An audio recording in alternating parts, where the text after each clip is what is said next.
স্বাস্থ্য বিভাগের রোগতত্ত্ব, রোগ নিয়ন্ত্রণ ও গবেষণা প্রতিষ্ঠান আইডিসিআর বলছে, যে কোনো সাবান দিয়ে খুব ভালোভাবে 20 সেকেন্ড হাত ধুলেই জীবাণু ধ্বংস হবে।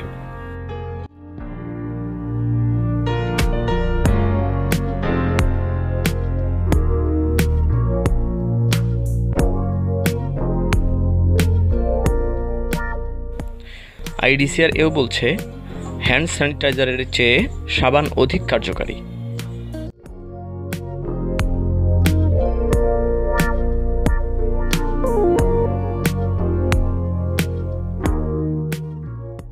বিদেশ থেকে কেউ এলে 14 দিন বাসায় থাকার অনুরোধ আইডিসিআর-এর।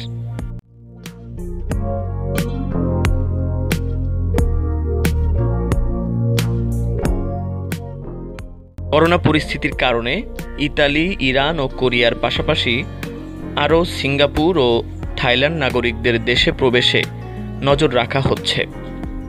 সম্ভব হলে তাদের করোনা টেস্ট করে আসতে বলা হয়েছে, জানিয়েছেন পররাষ্ট্রমন্ত্রী।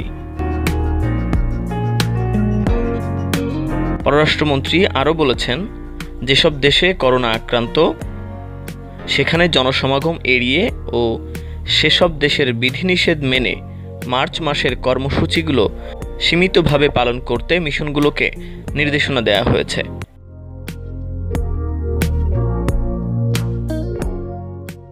আইডিসিআর বলছে, 10 মার্চ পর্যন্ত তাদের হটলাইনে 2000-এর বেশি কল এসেছে।